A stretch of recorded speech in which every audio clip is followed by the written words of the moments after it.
To call this meeting to order, the meeting number 42 of the Standing Committee on Justice and Human Rights, pursuant to the order of reference of Wednesday, June the 20th, 2012, Bill C-36, an act to amend the Criminal Code, or known as elder abuse. And today we have appearing before us the Honourable Rob Nicholson, Minister of Justice and the Attorney General of Canada, and with the Minister is Carol Morency, Acting Director General and Senior General Counsel of Criminal Law Policy from Justice. So welcome to you both. Minister, I understand your time is limited to 1 hour with us, and we're disappointed you couldn't stay longer, but we recognize that.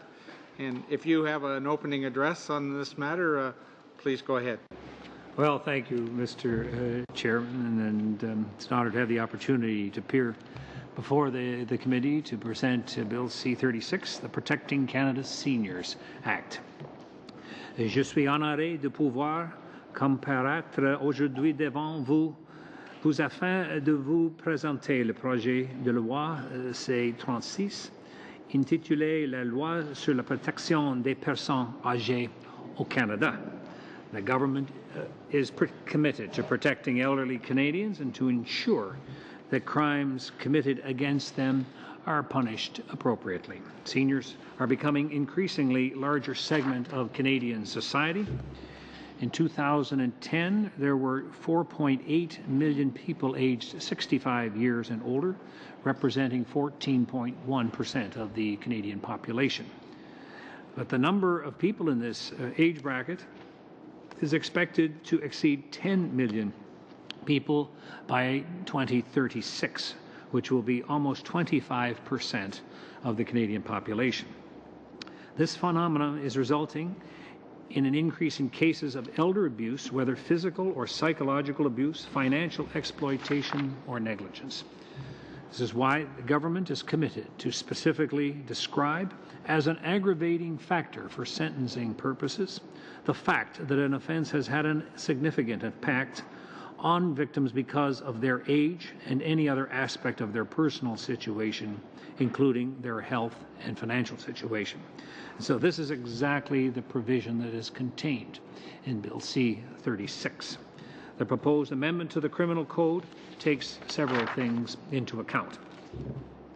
First, it acknowledges that the impacts are not always primarily related to the victim's age. Rather, it's a combination of characteristics of the victim, such as the victim's health or a physical disability. It is this combination of age and personal factors that determines the severity of the impact of this offense on an elderly person who is a victim of abuse. Second, the proposed measure complements the existing provisions of the Criminal Code that apply in cases of elder abuse. For example, the Criminal Code specifically identifies as aggravating circumstances the fact that an offense was motivated by bias, prejudice, or hate.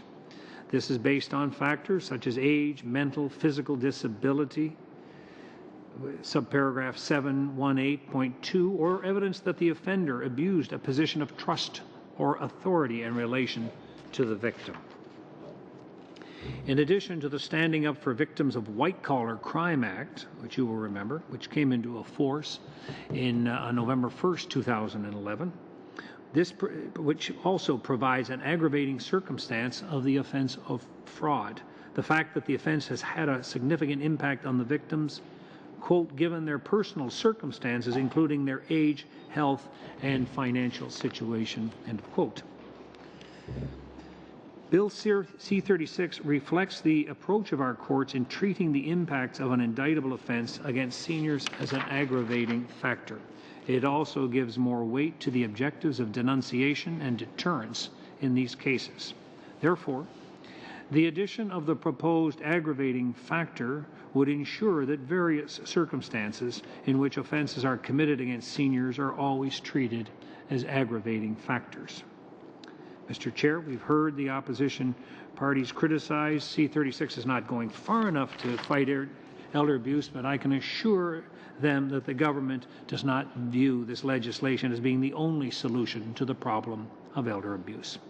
Rather, we see it as a complement to our government's efforts and to those of the provinces and territories. For the several years, the federal government has invested resources in assisting the victims of crime.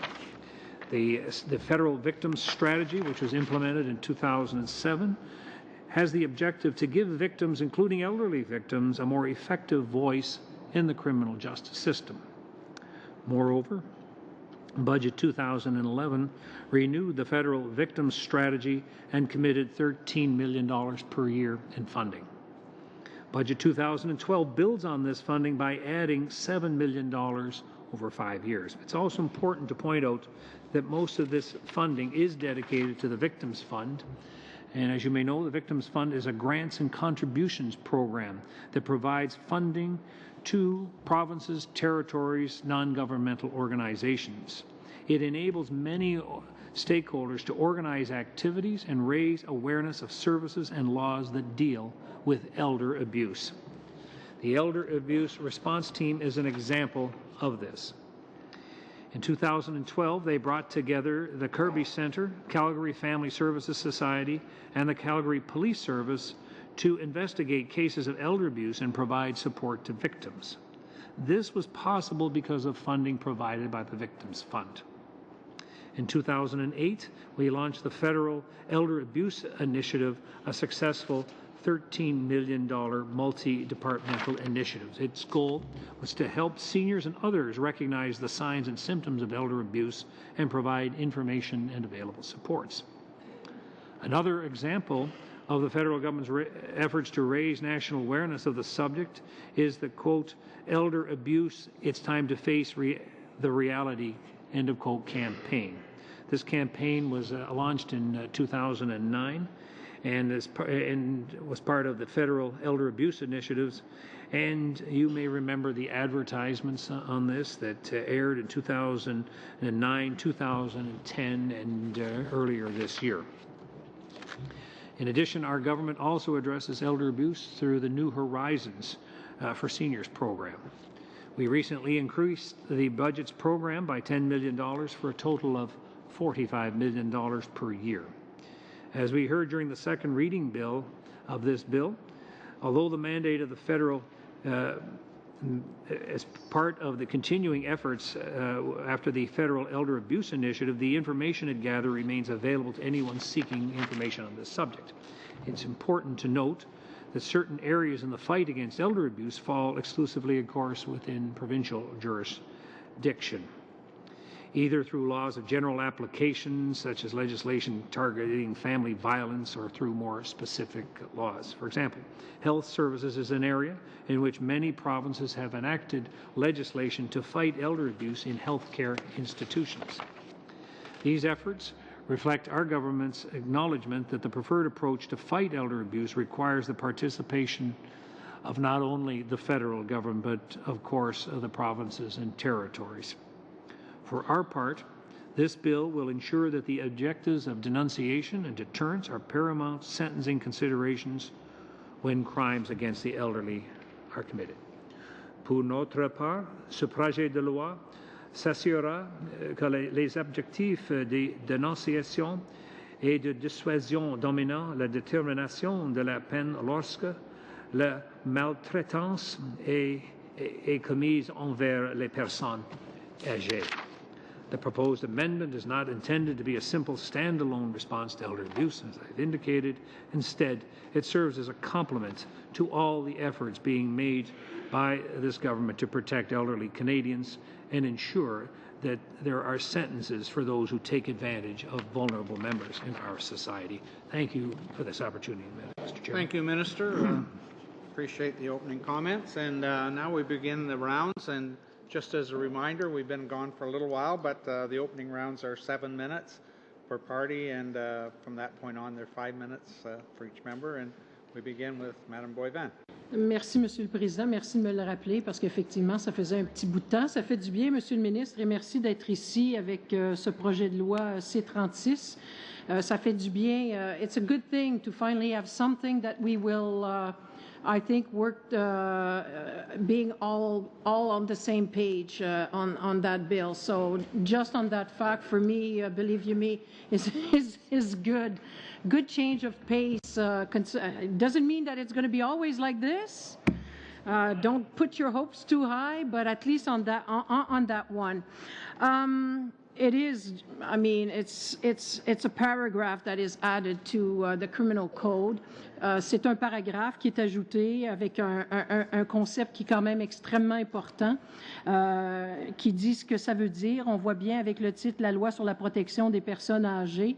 Ça laisse sous-entendre beaucoup, mais c'est quand même un article et un seul article. Et je pense que vous l'avez bien mentionné, que ce n'est pas une panacée en soi. Et je pense que personne ici autour de la table qui va dire en faisant ça que l'on règle les problèmes auxquels font face nos aînés ici au Canada. Je souligne d'ailleurs le travail extraordinaire que ma collègue à ma gauche, puis je la remercie de se joindre à notre comité le temps de l'étude de C-36, qui fait un travail extraordinaire au niveau des aînés. Alors, Lisanne Blanchette-Lamotte, bienvenue et merci. Petite question, Monsieur le ministre. Quand je regarde l'article 618.2 au niveau des principes de détermination de la peine, et petite parenthèse, encore une fois, c'est le fun de ne pas être en train de se pencher sur des peines minimales, mais bien sur la façon que les tribunaux doivent se pencher sur chaque cas pour essayer de déterminer la peine la plus juste. On voit très bien à la section 618.2a où ça nous dit que la peine devrait être adaptée aux circonstances aggravantes ou atténuantes liées à la perpétration de l'infraction ou à la situation du délinquant, sont notamment considérées, donc ce sont des exemples qui s'en viennent, comme des circonstances aggravantes, des éléments de preuve établissant. Et là, s'ensuit différentes choses. Entre autres, à II.1, on nous dit que l'infraction perpétrée par le délinquant constitue un mauvais traitement à l'égard d'une personne âgée de moins de 18 ans. Donc, l'infraction ou la mesure aggravante ou atténuante considère l'âge directement. Et quand on regarde la façon que le 618.2a, qui veut nous ajouter un I.1 nous dit que l'infraction a eu un effet important sur la victime en raison de son âge et de tout autre élément de sa situation personnelle, notamment sa santé et sa situation financière. Pourquoi avoir fait une distinction au niveau des jeunes? On parle directement de l'effet aggravant ou atténuant, le fait de l'âge en soi. Et quand on arrive aux aînés, il va falloir quand même être capable de démontrer plus que juste l'âge. Est-ce que c'est parce qu'on n'est pas capable d'établir c'est quoi un aîné, à quel âge on commence à être un... Je ne le sais pas. C'était ma seule question qui m'est vraiment venue à l'esprit en regardant l'amendement qui était proposé, parce qu'ici, on va quand même demander à ce qu'on soit en mesure de démontrer un effet important. Alors, c'est peut-être... On ne peut pas s'en aller en dehors de la salle ici puis dire juste le fait d'avoir commis une infraction criminelle sur une personne âgée suffit en soi pour devenir une circonstance aggravante ou atténuante. Encore faut-il que ça ait eu un effet. Et peut-être m'expliquer pourquoi on a fait ce choix-là dans ce contexte particulier.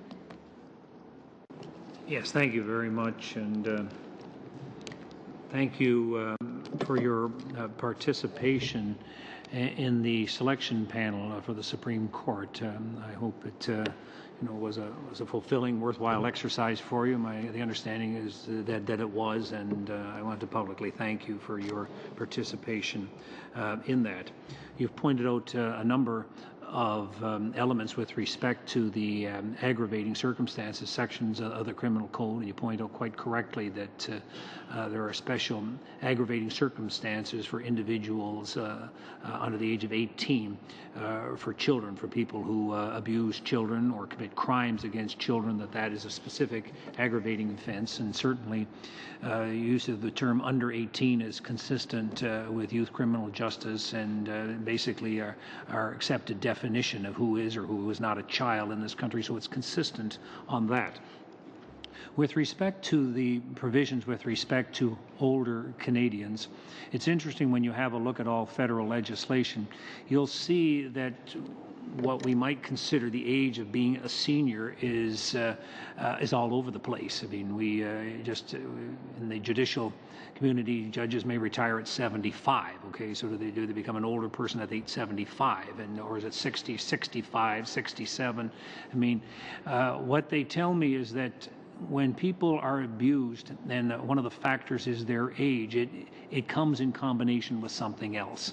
That there may be a physical or mental attribute that goes with that makes the person less vulnerable. So you might have a situation where somebody in wonderful health is at 75 and is not suffering from any apparent disability, whereas you could have somebody 10 years younger than that whose either mental or physical abilities have considerably declined. And so when we had a look at it, it seemed to me we were farther ahead by not putting down a specific age in which this would kick in, and that we would put it as we have put it there, that it's in combination with the person's age and some other element, that it should be an aggravating factor.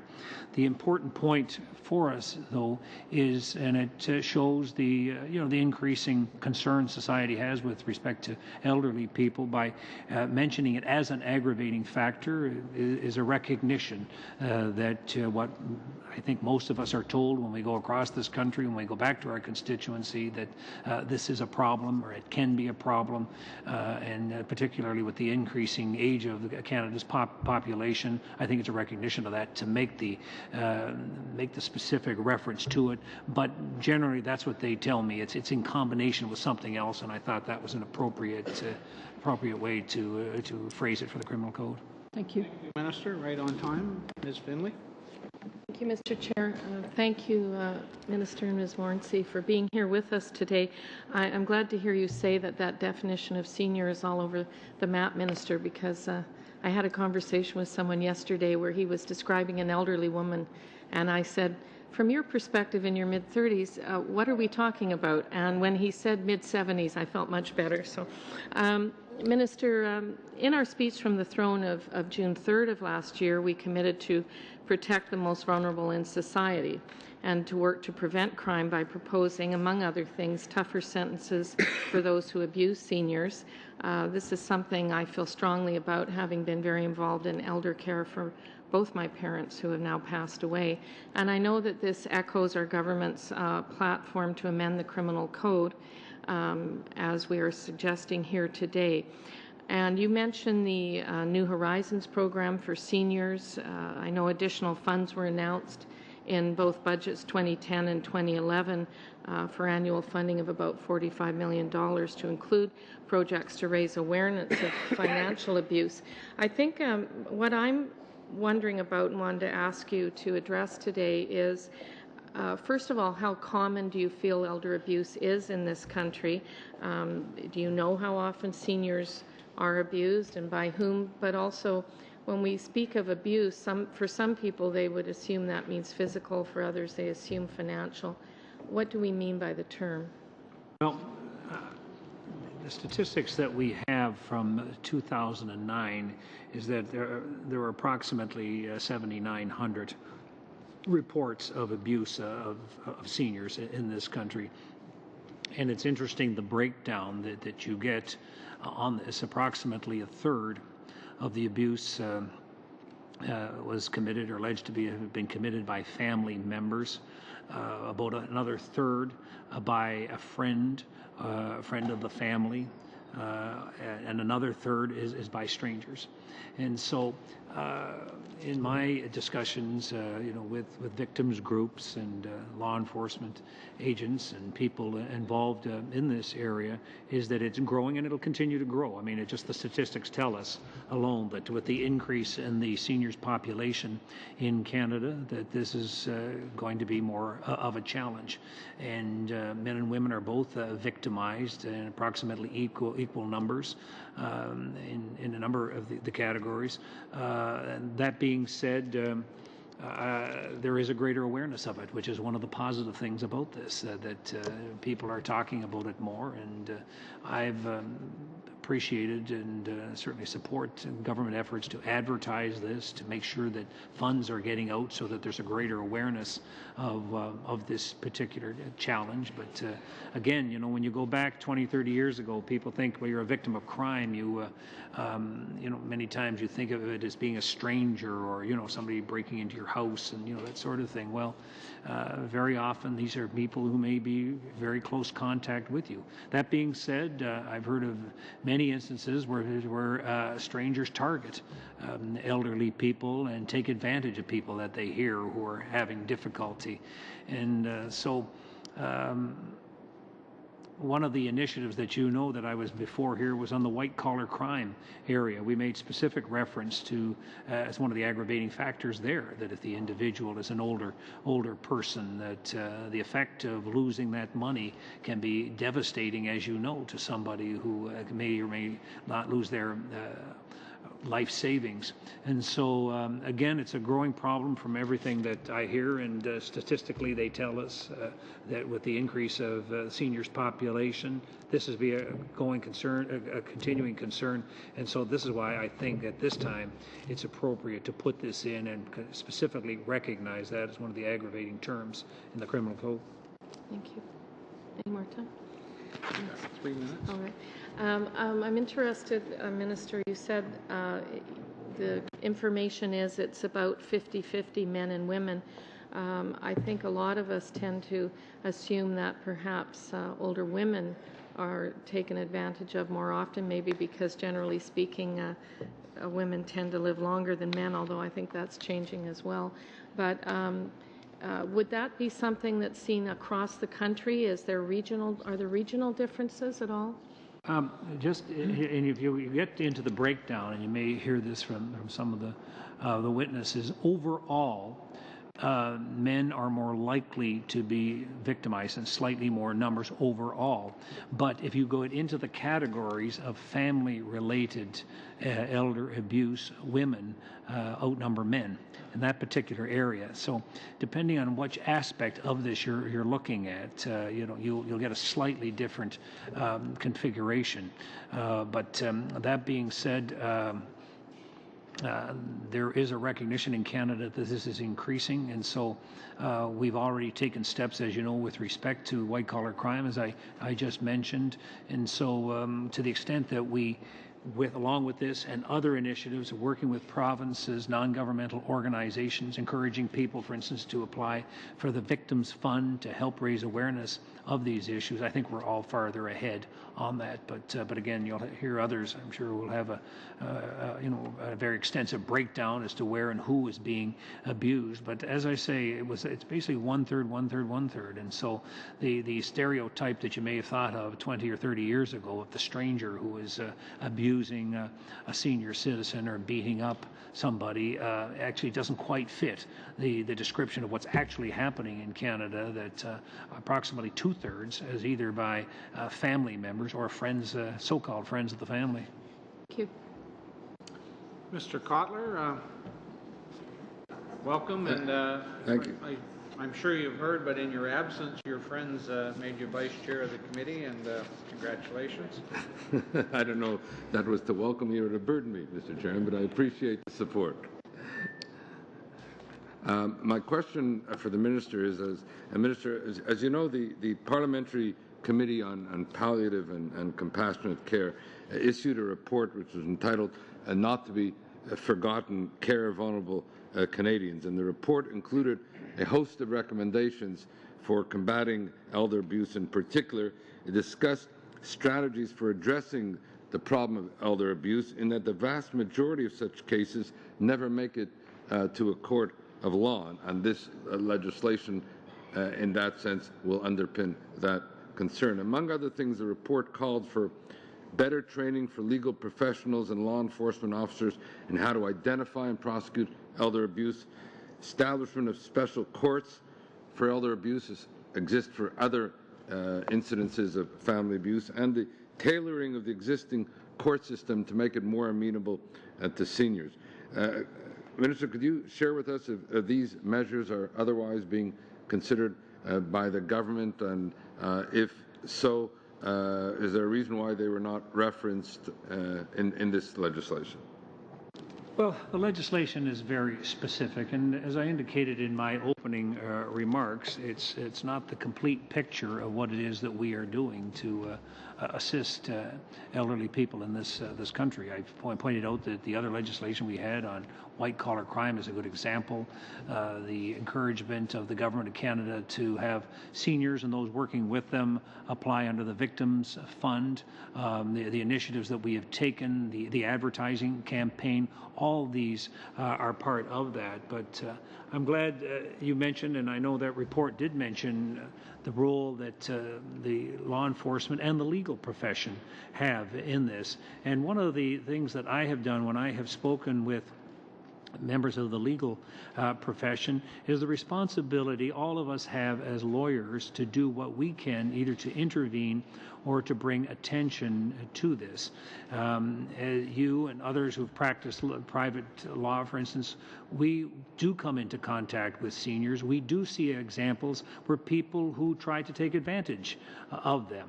I think I gave you the example one other time. I was at this committee that I used to give to clients of mine. My business card, I used to tell them if somebody tries to sell you something over the phone, ask them to call me, and I said I'd be glad to look over it. And I said, because if the person objects to your lawyer having a look at this, then you know there's something wrong. Because if you have a legitimate product or whatever it is you're trying to sell, and a lawyer's going to have a look at it, you'd welcome that, wouldn't you, if you're legitimate? But I said if they have a problem with that, I always used to say to my clients, be very, very careful of that. And so, again, we in the legal profession do, I believe, have a responsibility to play, because many times we do get involved. We see these things, even within families. You see situations where people look like they may be taking advantage of an elderly member of the family, be that through the estate planning, those sorts of things. And so I think we can play a very critical role. And so I was glad to see that in there.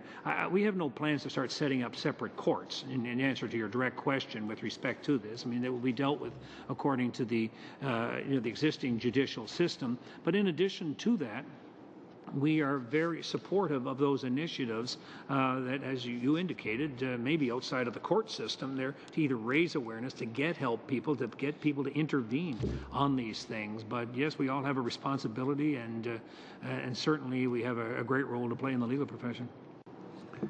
Minister, there also has been a particular concern expressed about the victimization of elder Aboriginal women, in which there has been a significant number of elderly Aboriginal women who in fact are affected by violent victimization. Often it is by somebody whom they know, which makes them even more reluctant to report and bring a complaint. Is that particular issue being addressed separately and in a distinguishable fashion? Again, a very good point. My colleague, the Minister of Aboriginal Affairs, is supportive of all initiatives to raise awareness among Aboriginal families on the subject of violence. I mean, I'm here specifically with respect to elderly people, but again, this applies to all individuals. I mean, the victims funds, they're open to all, but I know there are specific funding within Aboriginal Affairs, and my colleague would probably be in a better position to outline that for you. But again, you're quite correct, and you make the point as well, which is, I think, is critical in this, that many times the abuse isn't coming from somebody. In my example of the salesman who's trying to sell you something over the phone, it is coming within the family setting and people very close. And so, again, we all have a stake in that, and certainly this is one component of it, changing the criminal law so that this applies to everyone who does this. But again, there are other programs that basically apply to others, and I know Aboriginal Affairs, this is a concern of theirs as well. Thank you, Minister. I want to share what my colleague, Madame Boivin, said, that this is something in respect of which there is a shared support on this committee, so it's good to work on something that we can hope to address through improving and refining rather than having an adversarial situation. You make a very good point, Mr. Kotler, on this, that many times what we have to do with the criminal code is to make sure it's modernized and updated to reflect what actually happens in Canadian society. Many times I've been before committees and over the years, and you've experienced the same thing, the criminal code as it gets written or compiled in the 1890s doesn't reflect exactly what's going on in Canadian society. And so we continuously have to look at the provisions to make sure they reflect as to what we know today. And so in a Canadian society that has many more elderly people and a much greater percentage than this country has ever seen, I think it's reasonable that we move forward and we put specific provisions in that. And I think that is our responsibility as legislators, to make sure that the criminal code doesn't get stuck in a particular era, but it continues to reflect what's actually happening in this country. So I think that's an excellent point. Thank you for it. Thank you. Mr. Jean, 5 minutes. Thank you, Mr. Chair. And Minister, thank you so much for attending today out of your busy schedule. I'm curious a little bit about the situation regarding aggravating factors. I notice it appears that there's some new aggravating factors, and certainly some that would change what is currently exists in the law, especially regarding to the current aggravating factors found in the criminal code. Could you comment in general terms as far as some of the new aggravating factors and how they fit in with the existing ones? I think, and this is one of the points that can be made, in the Canadian justice system, and certainly a part of the common law for going back forever, I mean, when there was abuse of an elderly person, in general, our courts would take that into consideration. I mean, you couldn't, 50 years ago, if you beat up, a very senior citizen, the courts would look very poorly on that, and they would, in a sense, take that as an aggravating factor. But I think it's appropriate, as I was indicating in my comments to Mr. Kotler, that we should reflect what we believe are the priorities and what we are hearing in Canadian society to ensure that this is taken into consideration when a matter is before the court. And again, it's not to say that courts have ignored the fact that the victim may be an elderly person, but again, I think it's appropriate to reflect that, as we have in the past. I mean, we mentioned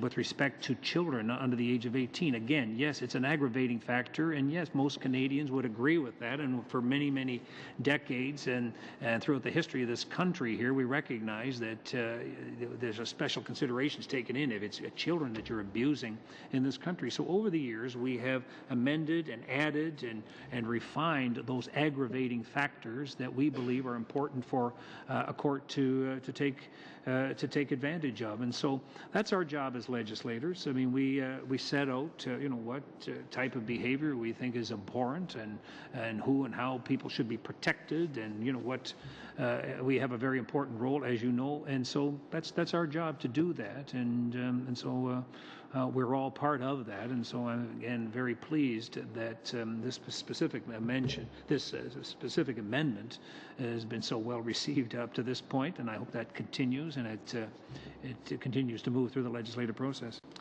Certainly, Minister, and it sounds like these new aggravating factors are going to fit well with the criminal code and actually complement the ones that are currently there. I'm curious, on CARP's website, they talk about a particular case that took place in 2011, and in particular, it was a gentleman by the name of Terrence Richard Webb, who was 43 years at the time and took advantage of his uncle, who had chronic dementia, to rob him of his entire life savings. And in fact, the Office of the Public Guardian Trustee said that, and I quote, "It was one of the worst cases of elder abuse and neglect I have experienced," end quote. Would you suggest, Minister, that in this particular case, the aggravating factors would get somebody that would do something like that more of a sentence than 3 months of house arrest, 15 months with a curfew, and 100 hours of community service? Can you see that these aggravating factors would actually give this person more significant time in jail for something so horrific as that? I don't comment on specific cases. I'm not in a position to start analyzing any particular case that is or now before the courts or has been before the courts. That being said, you will remember that we were very specific with respect to the Victims of White Collar Crime Act, and we had mandatory sentences, if you remember, for in the case of that particular piece of legislation, for fraud of $1 million or more, the mandatory penalty of 2 years for individuals who engage in that kind of activity. And so our job as legislators is to provide guidance in the sense that we provide legislation, we indicate the penalties, whether they be minimums or maximums with respect to particular incidents, and then of course we rely on the court system to determine in each particular case. As you know, in any particular case, there is always the possibility of appeals if the parties or the Crown is not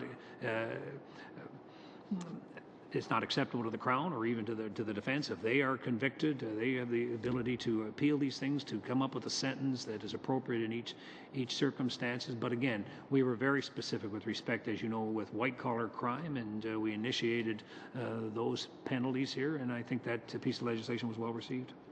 And of course, we listened to organizations such as CARP. Time's up. Thank you, Mr. Jacob. Merci beaucoup, Monsieur le Président. Donc, merci, Monsieur le ministre, d'être venu nous témoigner cet après-midi. Donc, ma première question est à l'effet, a-t-on consulté les groupes de personnes âgées ou d'autres groupes dans le cadre des initiatives fédérales de lutte contre la maltraitance des aînés? Dans l'affirmative, qui sont ces groupes et que recommandent-ils? Ont-ils donné leur assentiment au projet de loi C-36 et ont-ils demandé d'autres modifications, soit apportées au Code criminel ou à d'autres mesures fédérales? Veuillez expliquer, Monsieur le ministre, de façon exhaustive. I met certainly a number of years ago with individuals who were representatives of white-collar crime victims. As you will know, a couple of very high-profile cases within the province of Quebec, and I met with victims groups, I remember, on a number of occasions. I've met with them basically across the country, and among those recommendations that they made to me was that many times elderly people are specific targets of these individuals who come up with these schemes to rob them of their money. And a number of them made the point to me that the loss of money is particularly deep and aggravated by reason of the fact that they are elderly, because they don't have as much opportunity to replace that. And so over the years, I have made a point of visiting every province and territory and cities, and I have crime roundtables where we invite victims groups and individuals that we can have to make representations for a bill like this. I don't table the bill to them and show them if this is okay, but what we do is, we gather evidence and information when we discuss this with people across Canada, and the feedback that that I'm sure you have received, and I think in general, is that this is appropriate response for this particular issue. But again, it's a part of a larger initiative, as I indicated, with respect to supporting victims groups and seniors and advertisements to get the message out that senior abuse is not going to be acceptable. And indeed, I have these discussions as well with my provincial and territorial counterparts as well. And as I indicated in my opening remarks, there are a number of initiatives across this country where the provinces are highly aware of this. I mentioned, for instance, in nursing homes, there are a number of initiatives by provincial agencies to make sure that people who are in a senior's home don't get abused by perhaps a caregiver or people who visit the senior's home. So again, it's wide-ranging, but as on all of these pieces of legislation, again, the feedback I've gotten has been positive. Merci, Monsieur le ministre. Donc, ma deuxième question est à l'effet, vous avez parlé un peu dans votre présentation initiale que c'est un premier pas dans la bonne direction et qu'il ne faut pas s'arrêter là. Donc, le gouvernement fédéral a-t-il pris ou est-il en train de mettre en place des mesures de prévention concernant la violence faite aux aînés? Car vous savez qu'au niveau de la sécurité du revenu, du logement abordable, l'accessibilité à un régime universel d'assurance médicaments, les soins à domicile, les soins de santé, c'est toutes des mesures qui augmentent la qualité de vie du tissu social et qui, par le fait même, fait de la prévention pour les personnes âgées. It's a continuing process, as I indicated in my opening remarks with respect to initiatives. One of the ones that I pointed out that, again, I did get very good feedback on was the advertisements put out by the federal government. You saw incidences where a senior was being either yelled at or, was being abused. And so those are the kinds of things that I think are very helpful. I mean, one of the changes, for instance, that's ongoing, where we are putting money into is the New Horizons programs. If you talk with seniors across this country, they're very aware of the New Horizons program, and I'm glad that it's expanded its mandates so that programs that would be specifically of assistance to seniors in recognizing senior abuse and giving them the tools and the information they need to report this, to resist this, is something I very much support. And so, and the recent budget that gave an extra $10 million in this area, of course, had my support. I'm very grateful to my colleague, Mr. Flaherty, for increasing these amounts. But as I say, I think they're all steps in the right direction. They are reasonable and proper expenditures of government money. And so this is what we will continue to do in the future because, as I say, one change to the criminal code can't be the whole show, and it's not the whole show. It's not the whole story of what we are doing. I was here, I think about 2 years ago on the White Collar Crime Act. Again, that's one component of that, but I am very supportive of initiatives like the New Horizons and applications that come to the Victims Fund, which is another avenue for people, for seniors who become victims, for groups to put together applications. Very supportive of that. These will continue. You can be assured of that. Thank you. Mr. Gauguin. Mr. Chair. Well, thank you, Mr. Minister, for bringing forth this important piece of legislation. I think all the parties agree that it's definitely a step in protecting Canada's most vulnerable. You've noted and spoken on a couple of occasions of another piece of legislation which I believe goes in that same direction. That's, of course, Bill C-21, Standing Up for Victims of White-Collar Crime. And that's a significant piece of legislation, of course, and it includes a mandatory minimum penalty of at least 2 years for fraud for over $1 million. It toughens sentences by adding aggravating factors that the courts can consider. And these are significant factors, which include whether the fraud, if it's had a significant impact on the victim, given the victim's particular circumstances, including his age, health, financial situation. Also, the offender's failure to comply with applicable licensing and professional standards. It also considers the magnitude, complexity, duration of the fraud, the degree of planning that went into creating it. How can we reconcile the proposed aggravating factors in Bill C-36 to be differentiated from the aggravating factors that we have in this other important piece of legislation, standing up for the victims of white-collar crime? That's a very good question, Mr. Gauguin. The provisions with respect to the White Collar Crime Act are very specific, and I think I've got the wording here that it targets specifically where the fraud offense had a significant impact on the victim, quote, given their personal circumstances, including their age, health, and financial situation, end of quote. It's very specific with respect to the type of offense that's being committed. And you will remember, and you've seen stories where people have come up with schemes that deliberately or particularly target seniors to steal their money, to rob them. And so I think it was important for us to make changes that are specific to that type of crime, and you've enumerated a number of them. People who take advantage of the fact of their position or their profession and the reliance people place on that, or the effect it can have on a particular group. I mean, it's not just the amount of money, or it's not just the fact that it's been stolen, but you might devastate groups that do good work in society, and have them robbed of that is of concern to all of us. Or again, with respect to seniors and the effect that that can have on them.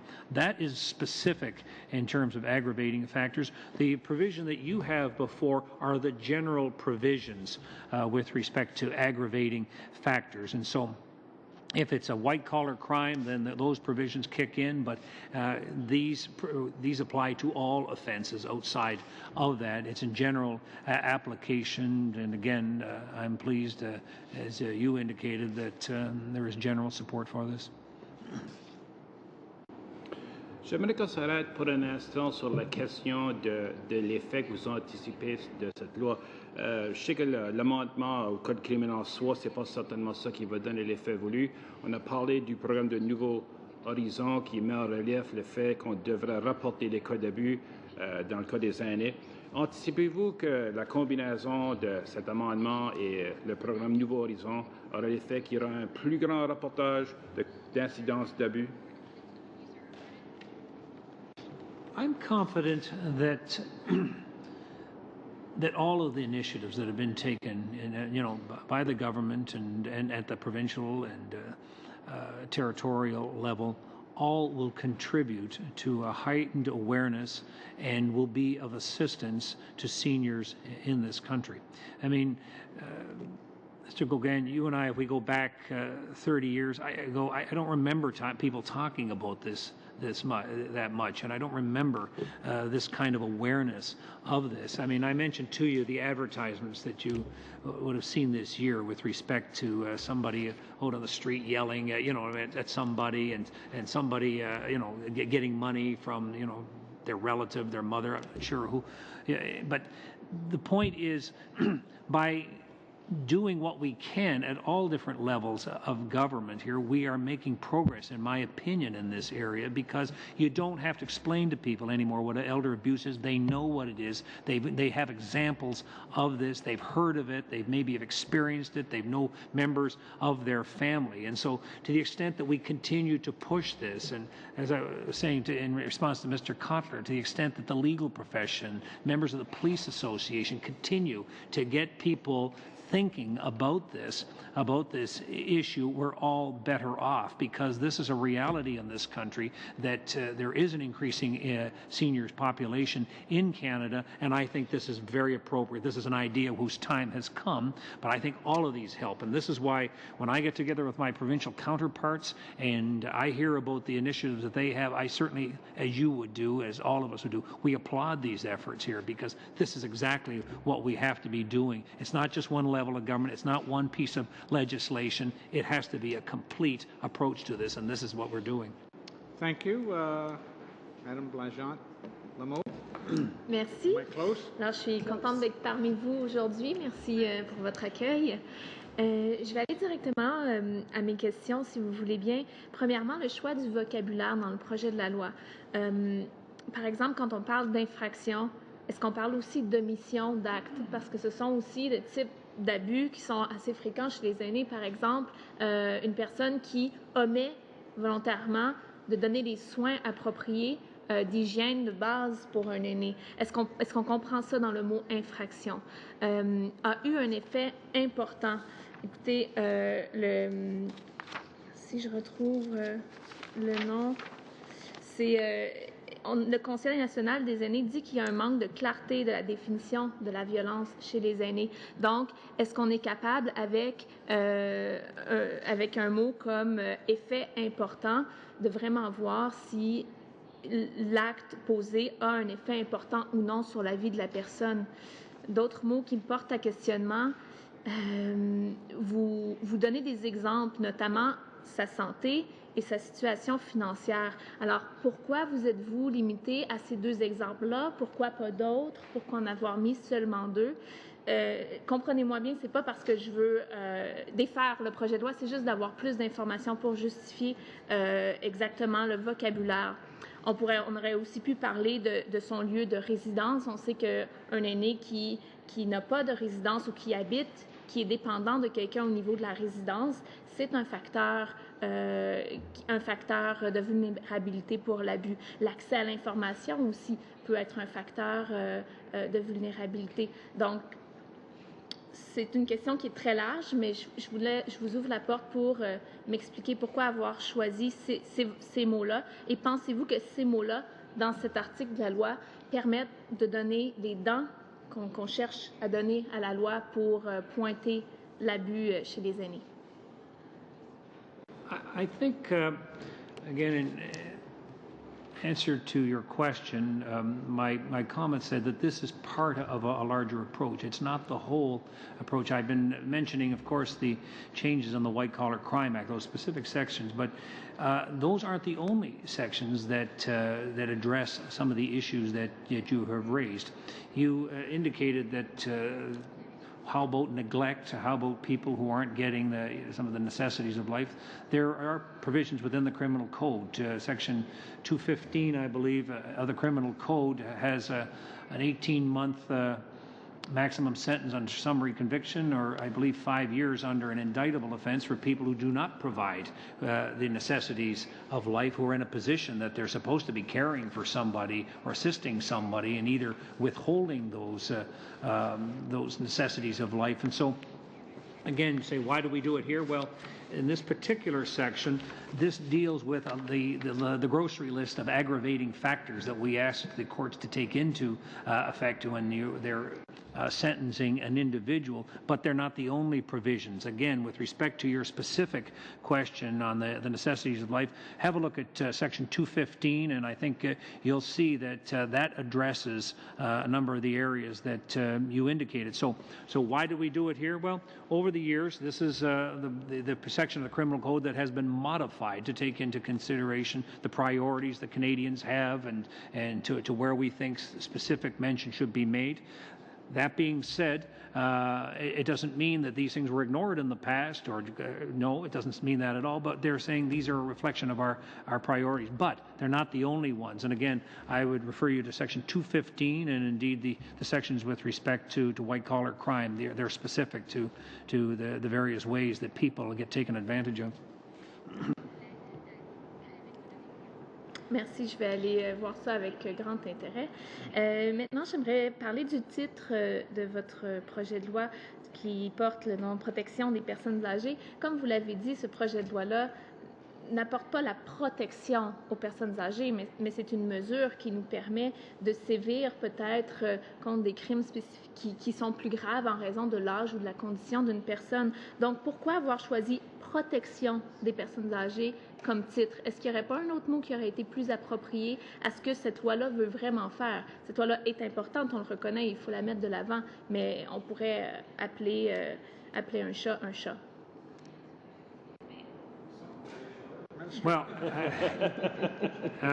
this is exactly what it's intending to do. It's trying to send that message out that this kind of behavior, the abuse of seniors, is unacceptable. And part of the job that we have as legislators by publicizing and talking about we are better protecting our seniors. And so we hope this acts as a deterrence. It certainly provides denunciation for people who commit this kind of crime, but by putting it and listing it as part of the aggravating factors, we send out the message that the abuse of seniors in this country is inappropriate. And so I think it's very appropriate and correct to call it protecting Canada's seniors. And so, again, I hope it continues to have your support.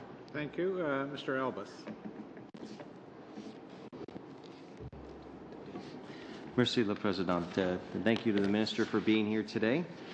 I actually come from a riding in Okanagan-Coquihalla, and we have a large amount of seniors who move there because it has good weather, and so we're continuing to see more and more people who are retired in my riding, and thus this has been a real interest of mine. I first just would like to make a comment that I totally agree with your rationale for not including a chronological age, Minister. It's commonly known that we are living older, hopefully healthier, but as those health outcomes improve, we can expect, obviously, a chronological age would eventually have to be changed. But with this gives, I think, a large amount of discretion. as to use it. Now, just going back to some of the comments I've heard across the way in regards to palliative care report that came out. I was actually, before on this committee, was part of the Status of Women who conducted a very thorough investigation into elder abuse, specifically to women. But Mr. Jacob was saying is that the consultation piece was done extremely, was a large amount of people came in from all across the country to talk about their experience. And one of the key outcomes, Minister, I'm sure you know, was for the government to look at introducing changes to the criminal code. And so I just would like to thank you and the government for taking action on this because there was a tremendous amount of work that went into that study, and I'm glad to see that happen. Now, in regard, we heard quite a bit about the New Horizons for Seniors program, which is a great initiative. I also find that there's often a disconnect between taxpayers back home and all the programs that many of us are privy to hear about. So in addition to the New Horizons initiative, what is our Conservative government also doing to help assist or to assist seniors undergoing abuse or victimized by abuse? I certainly appreciate your comments that it was a multifaceted approach you would expect. But I'd love to hear any other programs that we're currently working on. Thank you very much. Again, I was among those very pleased to see the New Horizons program expanded so that there is an educational component with respect to the abuse of seniors, that there's an awareness campaign that is now eligible for funding under the New Horizons program. And as I believe I indicated to one of your colleagues here, I like the idea because seniors and seniors groups over the years are used to and aware of that particular program. And sometimes it's easier to expand an existing program that people are already aware of than to start something completely new. So I was among those that thought that that was very appropriate. As well, within the Victims Fund that is financed through the government, again, we allow and we accommodate those issues that can be specific to seniors among others. And so we've encouraged them to make applications and groups and individuals to have a look at the provisions within that. I said the Elder Abuse It's Time to Face the Reality campaign, which is the national awareness campaign that uses advertisements to do this. This comes from the Government of Canada. It doesn't rely on people making an application or putting together a funding request. It's an advertising campaign, and again, what I've heard back from that, it's good in terms of what we're talking about here today, which is to raise awareness, get people involved so that they have a stake in this or they recognize it. That's the other part, but they recognize elder abuse that when it is taking place. And so, again, what we are doing is not confined to changes to the criminal code, and as you know, this is the second one that we have brought forward that is specific to elders, but this is in conjunction with those other initiatives, and indeed the initiatives from our provincial and territorial partners who are recognizing that this is an issue within their jurisdictions as well. So we all have a part to play, but it has to be a comprehensive approach, and I'm pleased that this particular piece of legislation is an important component of that. Thank you, Minister. And as we had noted in our orders of the day, you would be here for 1 hour, and I think we've got to the point where that 1 hour is about there. And I'd like to thank you for appearing before us. I think the information was worthwhile, obviously, for the committee, and you're welcome back anytime.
very hairy guy. This is my, black shadow.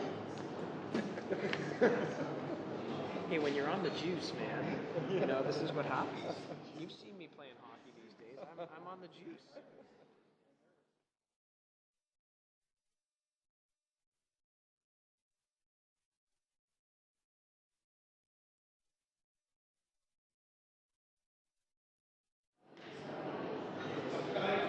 Get the second half of the meeting started, and we'll take the order back over again. So the opening rounds will be 7 minutes. We have officials with us here today, and they can answer, I'm sure, most all questions that you may have with respect to the bill. And so we'll start with Mr. Cote. 7 minutes. Merci beaucoup, Monsieur le Président. Alors, merci aux témoins d'être présents pour nous aider dans notre travail. Écoutez, j'ai écouté évidemment attentivement les réponses du ministre. J'étais très heureux d'ailleurs que le ministre, puis je pense que tout le monde en convenait, que ce projet de loi avait une portée relativement limitée, ce qui n'en fait pas un mauvais projet de loi, mais il faut être conscient des limites qui sont induites, qui sont inhérentes. Évidemment, je ne sais pas si vous pourrez m'aider de ce point de vue-là, mais je ne peux pas m'empêcher, c'est un peu ma spécialité, de considérer les conséquences ou tout ce qui entoure l'application, la mise en œuvre de ce projet de loi. Il faut dire qu'au comité de la commission féminine, ce qui est ressorti passablement, c'est la difficulté pour les corps policiers ainsi que le système de justice de prendre en compte, de prendre en charge les cas de maltraitance d'aînés, malgré qu'il y avait, que les dispositions actuelles du Code criminel donnaient quand même une prise relative là, pour entamer des poursuites. Il faisait face à plusieurs difficultés. Alors, est-ce que vous avez pu établir, ou en tout cas, est-ce que vous pouvez assurer jusqu'à un certain point ce comité que le projet de loi pourra améliorer la situation dans les cas qui seront amenés ultimement par les corps policiers dans le système de justice pour aboutir à des peines qui sont appliquées quand ça se justifie? Oui, merci pour la question. Bonjour à tout le monde. Oui, nous sommes tournés vers cet impact ou cet effet du projet de loi. Comme il a été dit avant devant ce comité-ci, les tribunaux le faisaient jusqu'à une certaine mesure. Donc, de l'amener et de l'épeler clairement dans le Code criminel va non seulement reconnaître cette pratique devant les tribunaux, mais s'assurer que dans tous les cas, un tel facteur ou une circonstance aggravante sera prise en charge. Et dans le régime de la détermination de la peine, un facteur aggravant permet donc, comme vous en doutez, comme vous le savez, un départ permet une augmentation de la peine à appliquer. Donc, à ce niveau-là, le fait qu'il soit dans le Code criminel favoriserait l'attention tournée envers cette circonstance aggravante dans tous les cas. Évidemment, ça sera en fonction de l'application en cours. On s'entend bien là-dessus. Mais par contre, encore faut-il que les cas de maltraitance soient amenés. Et puis, écoutez, les corps policiers, entre autres, pour se concentrer sur eux, indiquaient à quel point ils se sentaient désarmés. En fait, même, on disait carrément que des agents ne considéraient pas toujours les mauvais traitements infligés aux aînés comme des actes criminels. Alors, je ne sais pas, qu'est-ce que le ministère pourrait faire pour essayer de pallier à ça, supporter les corps policiers, puis permettre la mise en application de ce projet de loi? Eh bien, vous avez totalement raison. Les cas de maltraitance de personnes âgées varient et vont d'un certain sens d'actes non criminels à de l'acte criminel. Mais je pense que tout le monde s'entend pour dire que la sensibilisation de la maltraitance des personnes âgées est un élément important, justement, afin que ces cas soient mis à jour en pleine lumière et amenés donc devant les tribunaux dans les cas où c'est garanti. Et donc, comme on a entendu le ministre de la Justice en première heure, il y a bien des initiatives de sensibilisation, d'éducation légale, soit des droits et des opportunités ressources offertes pour pour renseigner et sensibiliser non seulement la population à qu'est-ce qui constitue de l'abus de personnes âgées, mais également quelles sont les ressources qui sont offertes aux personnes âgées pour amener ceci devant. Mais Monsieur Villatorte, je voulais surtout parler des corps policiers. Qu'est-ce qu'on va pouvoir leur donner comme moyens supplémentaires?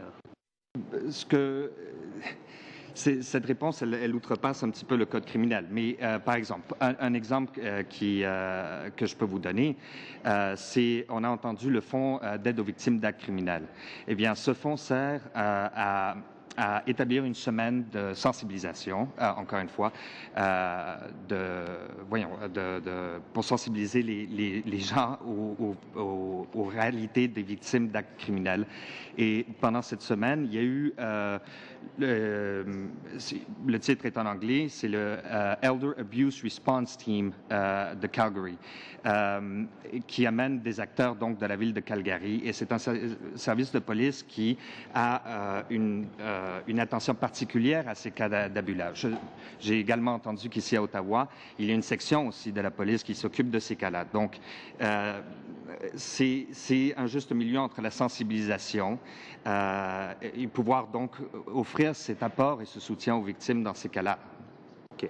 Rapidement, dans ma circonscription est né, il y a de ça plusieurs années, un magnifique organisme, l'Autre Avenue, qui a déménagé dans la circonscription voisine de Charlebourg-Haute-Saint-Charles, mais qui est à l'œuvre dans toute la ville de Québec. L'Autre Avenue est une voie alternative à la judiciarisation. Dites-moi, le ministre, dans ses consultations avec les provinces, avec d'autres intervenants, a-t-il envisagé de se donner des moyens de pouvoir structurer des alternatives du genre? Parce que l'Autre Avenue, pour vous expliquer brièvement, par exemple, dans le cas de petite délinquance chez des adolescents, offre aux policiers la possibilité d'éviter la voie du judiciaire pour permettre aux jeunes de faire réparation à ces victimes, par exemple.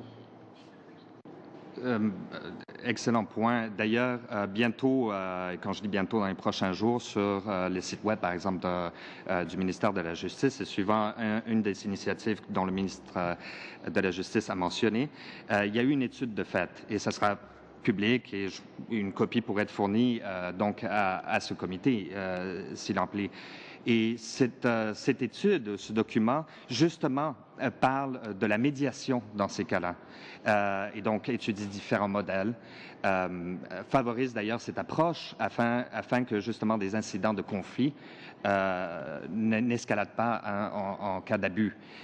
Donc, c'est un bon document de référence. Certes, c'est quelque chose qui est considéré, donc, et donc il y a un certain effort à regarder ce genre d'approche-là.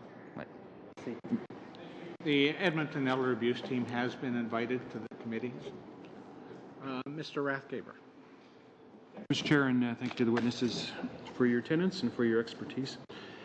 Following up with a question asked by our colleague, Ms. Wilvine, I'm curious as to why the decision was made regarding, or the non-decision was made to put in a chronological age in the legislation. As you know, with respect to certain provisions of the Act, it's an aggravating factor when the victim or the person being abused is under the age of 18.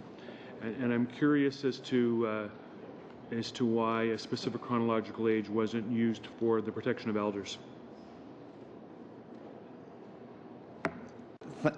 Thank you for your question. The minister has already answered this question, but I will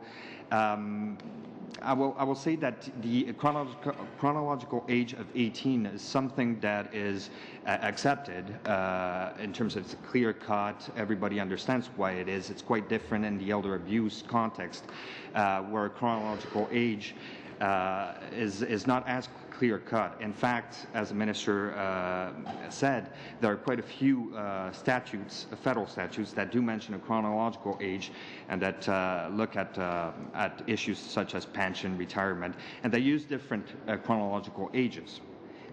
So the fact of not specifying a chronological age would permit a court to assess the facts of a situation and to determine whether the combination of age and other personal circumstances would fit in the proposed aggravating factor. So it's made to accommodate a situation where a person may not technically be a senior citizen, but they might have early onset dementia, and therefore it's contemplated that that type of individual would be covered by the protection afforded in this legislation.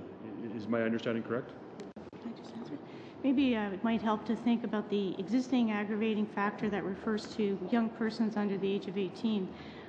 While there will be differences for young persons, clearly developmentally there are some clear milestones for persons under that age. And most kids fall within that. There's some variation. But the same can't be said for older persons. At a certain age, chronologically, your capacity, vulnerability is X, whereas you can, based on a developmental capacity for children, come to some of those clear-cut understandings. So there is a distinction there, and I think that was the question earlier was why is there the age posed at 18 for children, because it does reflect some very clear recognized capacity issues for persons under that age, and you don't have the same ability to draw the same line in the sand categorically for all persons at an older age. And I accept that, and I think that's a good answer. But my technical concern is, and maybe I'm missing something, the word elder or the word senior is absent from this proposed statute. It's age and other personal circumstances. So at least theoretically, a very young person who might be suffering from some sort of mental challenges or mental disability, presumably could fall into the definition of someone whose age and personal circumstances require protection, and that's slightly counterintuitive under a statute called the Protecting Canada Seniors Act. Well, you're right that it could technically apply in situations that are not necessarily perceived as being elder abuse. However, it has to be the combination of age and other personal circumstances. And therefore, logic would apply that, it would apply in cases where the victim is an elderly person. So to that extent, as long as the combination again of age and other personal circumstances do apply, it would favor an application for older victims, if you want, rather than a 30-year-old with some health problem. In addition to which, there are other aggravating factors that would cover those situations as well. And if we read the list of aggravating factors the way it is, one would expect again that seniors would elder abuse situations would be covered by that aggravating factor. Okay, so just so we're clear, the purpose of this act is not to provide extra protection as an aggravating factor somebody who, as you suggested, might be 30 years of age and suffering from a mental disability. That's not contemplated in the drafting of this legislation. No, the legislation really is focused, short of setting a chronological age, to address those cases of elder abuse. Yes, the aim of the legislation. Do you know if the drafters considered the individual that I just described might be caught up in that definition? Well, yes, technically. I mean, again, technically, it could apply to situations that don't necessarily appear at first hand. As such, again, the trier of facts of a sentencing court will have to balance the facts of the case and come to a justification of the application of an aggravating factor. There's the record for that, and again, if you read it with other aggravating factors that are there, not the majority cases, but in all elder abuse cases, this aggravating factor will apply. Do you have any time left? A little bit. Thank you. Thank you. Merci. Peut-être quelques petites questions encore parce que c'est quand même un projet de loi qui touche au code criminel. Le ministre en a parlé un petit peu, mais j'aimerais peut-être, vu qu'on a des gens brillants du ministère de la Justice, de peut-être nous expliquer un petit peu en quoi ce 118, l'amendement dont on traite présentement, s'inscrit avec, par exemple, il a beaucoup parlé, le ministre, des infractions des gens à cravate. Je ne sais plus, c'est comme ça qu'on les appelle, mais toute la section 380 en matière de fraude, parce qu'on prévoit déjà une aggravation de peine quand on parle de l'âge. L'âge est déjà inscrit à l'intérieur de 380. Ma préoccupation dans ce comité-ci a souvent été que des fois, j'ai l'impression qu'on se répète. Et je sais que trop fort casse pas, fait que peut-être que 718 ne vient pas en contradiction avec 380, mais on réfère quand même à l'impact sur la situation financière et on réfère à l'âge aussi. Alors, est-ce qu'on ne se trouve pas un petit peu à quel impact, quel effet ça a les deux dispositions ensemble?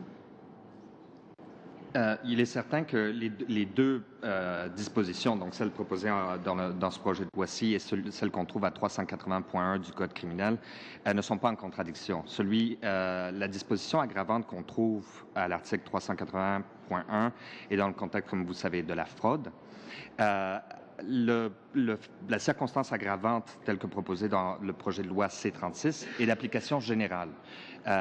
Donc, s'appliquerait dans tous les autres cas, excepté la fraude, parce qu'elle a une circonstance aggravante spécifique.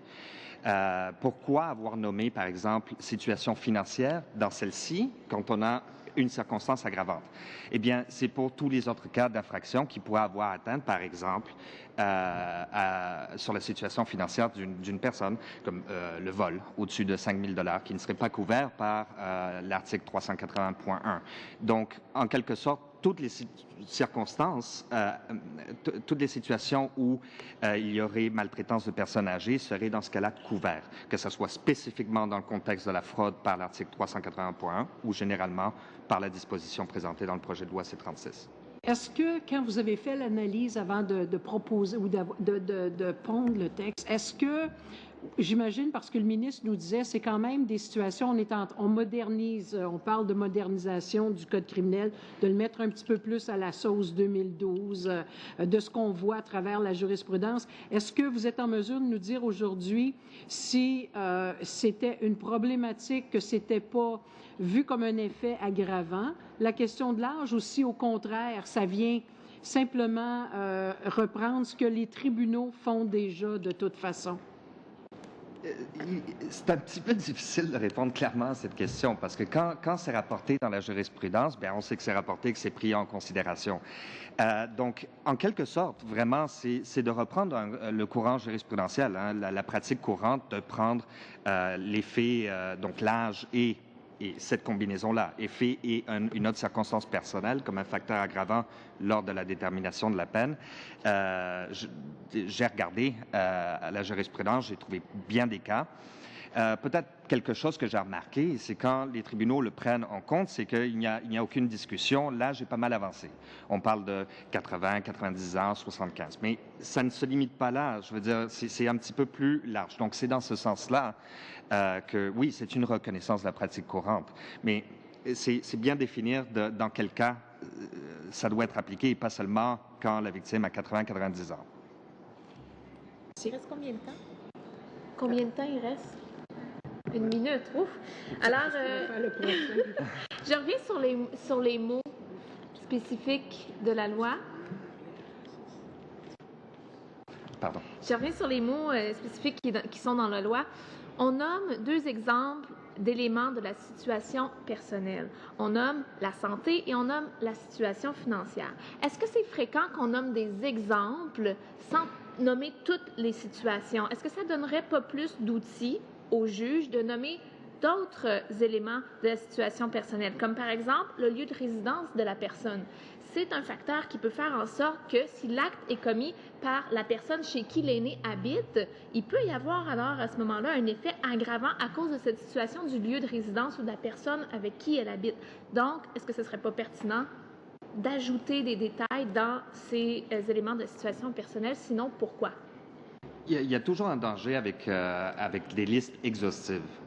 C'est plus on en nomme, plus on va considérer que c'est exhaustif, et plus on a tendance à se restreindre à ça. Et nous, on voudrait certainement pas manquer certaines situations. Donc, vous avez raison, c'est pas seulement la santé et la situation financière, mais c'est les deux circonstances personnelles de combinaison avec l'âge, donc dans ces cas-là, qui sont les plus faciles à comprendre, les plus clairs. Mais la liste des exemples qui sont fournis dans le projet de loi C-36 ne sont bien sûr pas exhaustives, pas limitatives, et d'autres circonstances personnelles pourraient être prises en compte. Rien ne l'arrête. Est-ce qu'il y a une raison? Vous dites que ce sont les plus faciles à comprendre, donc ce sont eux qu'on a mis dans la loi, mais il y a un comité parlementaire des soins palliatifs et soins de compassion qui dit qu'il y a de la formation à faire au niveau des juges et des procureurs pour vraiment qu'on puisse comprendre et appliquer ce type de loi-là, qu'il y a une sensibilisation à faire dans le milieu judiciaire au niveau de la gravité des problèmes de maltraitance. Donc, pourquoi avoir choisi ces deux exemples-là? Pourquoi justement des cas qui sont un peu moins évidents et qu'on voudrait s'assurer que les gens qui interprètent la loi aient en tête? Le but de nommer cette circonstance aggravante dans le Code criminel, ce n'est pas de faire une sensibilisation générale sur le problème, mais bien de faire en sorte qu'on garde ça à l'esprit lors de la détermination de la peine. À l'intérieur de certains programmes et initiatives du gouvernement dont le ministre a référé, il y a de l'éducation légale à certains acteurs du milieu du système de justice. Et c'est beaucoup plus par là que se ferait l'éducation, donc bien plus détaillée qu'on se permettrait sûrement de le faire seulement dans une disposition du Code criminel. It was much longer than a minute, but that's okay. Yeah. I'd like to thank the officials for being here today. It's certainly helped the committee. It is a small bill, but it's controversial, or not controversial, but it is important that we get it right. So we appreciate that. Meeting adjourned.